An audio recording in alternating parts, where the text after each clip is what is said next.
Hello guys, good afternoon. Hope you are all doing well. I am your host Anvay Joshi and welcome to AutoIncline.com. It is the channel for people inclined towards cars and their rampant technologies. In today's video, we are going to review the Tata Altroz. The car is Tata's premium hatchback which competes against the Volkswagen Polo, Hyundai i20 and the Maruti Baleno. Initially, when I saw the images of the car, I was not exactly impressed with its design. But right now, seeing the car in flesh and in this beautiful red color, it certainly has managed to bedazzle me. So let's see how beautiful this car looks. Let's check the comfort levels inside. We'll see what's underneath the chassis. And at the end, let's go for a thorough drive. So without further waiting, let's take a look at the Altroz.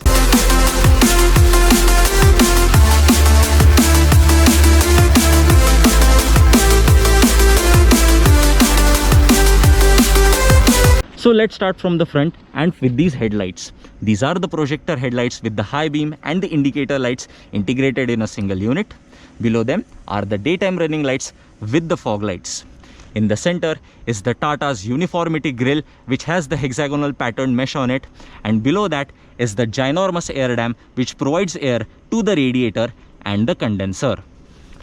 You can also observe the car gets chrome linings from the bottom of the headlights going towards the other end, and similarly there is a black line which starts from the top of the headlights and goes to the other side. So from the front, the car looks really bold and stylish. Let's come to the side now. On the side, you can observe that the indicators are mounted on these fenders.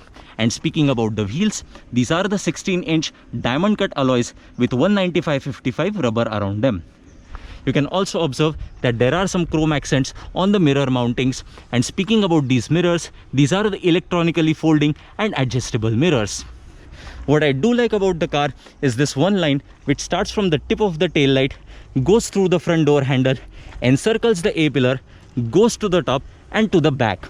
This really encircles not only the A pillar but also the B pillar and the C pillar. Another following line is the black line which you can see from the bottom of the mirror, which is thick right here and gets slimmer and slimmer as you travel to the back. Now let's come to the back. Again, you have some contrasting black accents on the center of the boot lid. And below the Tata and the Altroz lettering is the reverse parking camera, and you can observe that the parking sensors are mounted on the rear bumper. Finally, at the lip of the bumper, you get some black claddings with light reflectors on each sides with the rear fog light. The most intriguing part which I find is that there is only one reverse light on the one set of tail light right here, while the other is completely a dummy. I don't know why Tata has done that, hence it intrigues me a lot. Now since we are at the back, let's just open up the boot.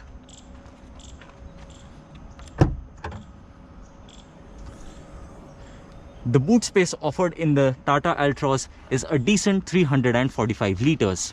And underneath this load tray, you will find the spare tire with the mechanical jack.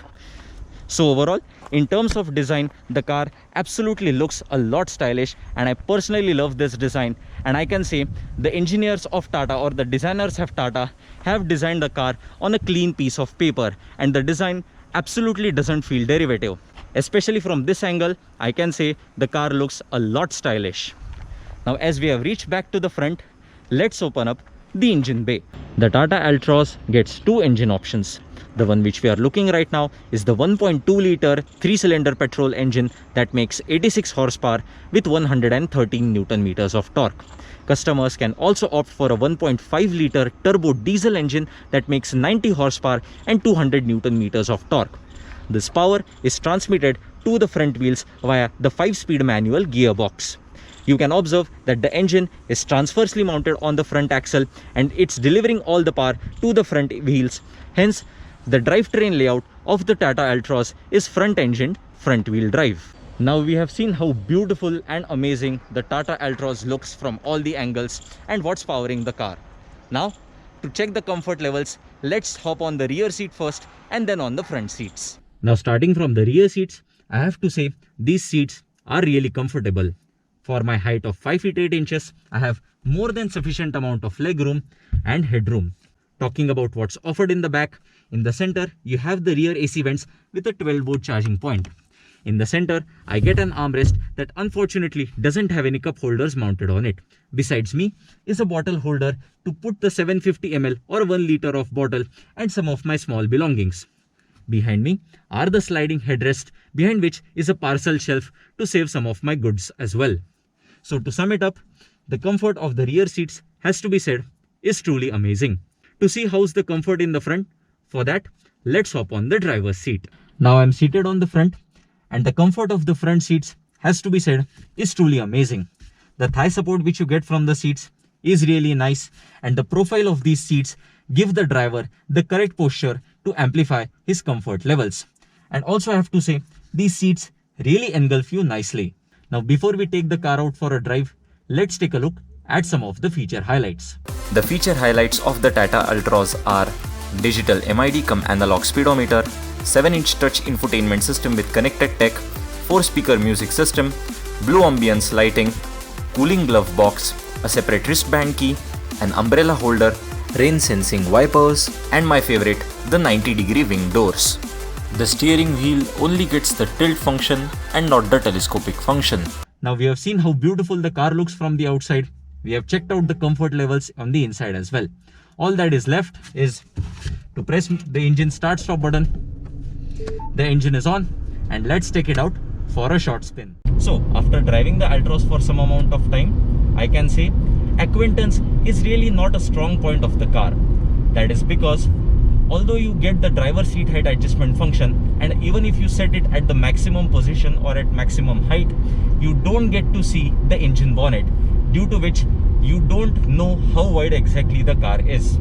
However, what Tata has done smartly is, in order to reduce that judgment time, is that they have given some additional triangular openings which are positioned slightly ahead of the A-pillar, from which you can get the judgment of the sides.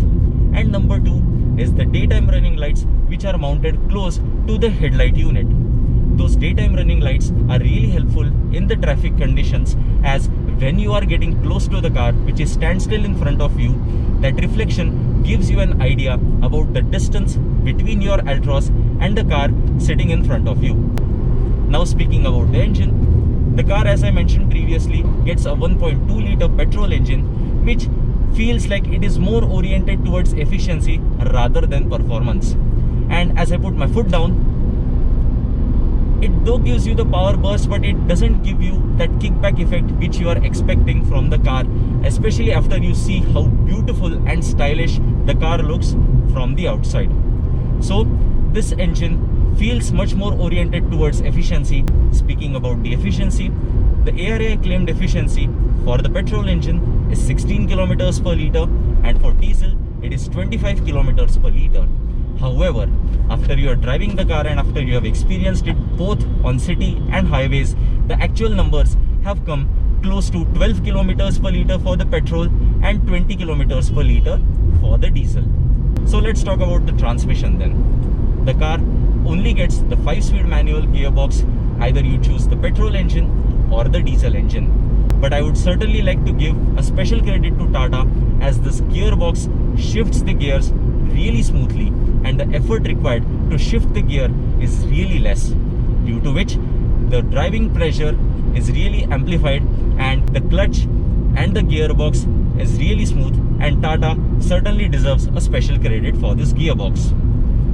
But for the people who love automatic variants, there is a good news coming, that Tata is bringing a 7-speed dual clutch transmission in the Altroz. Not only is Tata bringing the 7-speed dual clutch gearbox, but they are also bringing a beefed up 1.2 liter turbocharged petrol engine that is set to be producing about 120 horsepower. That is about 40 horsepower more than the 86 horsepower engine which we are currently driving. So that engine and that gearbox is certainly made for those who love performance and who are true petrol heads. Engine, transmission done. Now let's talk about the stopping power. The car on the front wheels gets the disc brakes, and on the rear you get the drum brakes. The stopping power achieved from these brakes is really good, and the brake pedal response has to be said, is really nice. The car doesn't need disc brakes at the rear, as the weight optimization which has been achieved by the engineers at Tata by introducing this Alpha chassis is really nice, and the Tata Altroz gets the 5-star Euro NCAP rating as well. Along with those 5-star NCAP rating and that safety oriented chassis, the car also gets some of the safety features such as the anti-lock braking system and electronic brake distribution, which is standard for all the variants in the Altroz. Now let's speak about the steering. The car gets an electric assist rack and pinion power steering, which I have to say is really a lot smooth, and you will certainly have fun when you are driving the Altroz, not only on the city but also through some twisty and tidy kart roads as well. The turning radius which Tata engineers have achieved with the Altroz is 5 meters.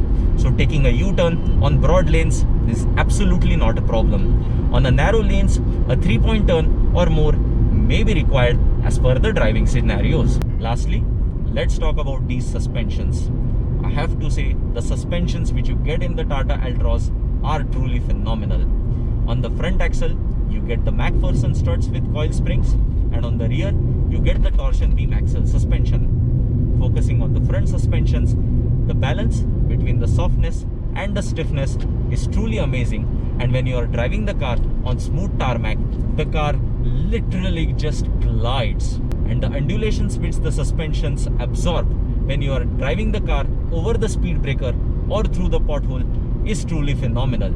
And this experience makes you say that you are being sat in a very premium hatchback car. The comfort levels which these suspension systems provide are truly amazing, and for a person who has comfort and safety on its top lists, the Tata Altroz is certainly the car for you. So now let me just hop on the rear seat and check out the comfort levels at the back. Now I have positioned myself at the back, and like the front, the rear seats, have to be said, are really comfortable. Although the lumbar support is slightly stiff, but that actually is helping me to not slouch my back and achieve not only a comfortable position but also the correct seating posture. But what exactly is elevating the comfort levels at the back, that credit has to be given to this Alpha chassis and the rear suspension system. The suspensions are handling the bumps and undulations really nicely, and the chassis works with those suspensions really well to not only diffuse but also to mitigate those undulations once you maneuver the car through the potholes or over the speed breakers. Due to which, the comfort levels in the rear seats is truly amazing. And if you are a person who likes to have a seat at the back and who loves to be driven around town, then the Tata Altroz certainly is the strongest contender. In terms of how many people can have a comfortable drive, I can say 4 people will be absolutely comfortable in the Altroz. A person may sit in the middle, but he will be comfortable only for the short journeys. So now all that is left is to discuss the pricing and my verdict. So for that instance, let's just pull over and conclude about the Altroz. Now let's talk about the pricing of the Altroz. The car comes in a total of 23 variants, and the pricing starts from 5.44 lakhs ex-showroom, and the top-end diesel variant goes up to 9.03 lakhs. The things which need improvement in the Altroz, number one has to be said is the acquaintance, as you cannot see the bonnet, hence getting the judgment of the car in the initial days may take some time, and you might not get that level of confidence when you are maneuvering the car in intense traffic conditions. Number two has to be said about the engine. The petrol engine just doesn't feel peppy enough, and I would say the diesel engine will give you a better performance since it produces a significant amount of torque. Leaving that aside, let's talk about the areas which I absolutely loved in the Altroz. Number one, as I am standing outside, has to be said is the design. Boy oh boy, this design absolutely looks phenomenal and gives this car a premium look compared to all the other hatchbacks available in the Indian market. Number two are the comfort levels, not only on the front but also on the rear seats. Number three has to be said about the materials which have been used inside.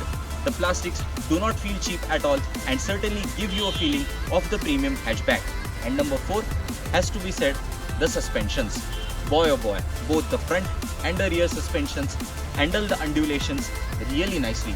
So that's it for the Altroz then, guys. If you have enjoyed this video, kindly hit that like and subscribe button, because hitting those two buttons certainly gives a motivation for me to bring more content for you guys. This is your host Anvay Joshi saying Auf Wiedersehen and Jai Hind, and in the meantime request you all to please stay safe and take care. See you.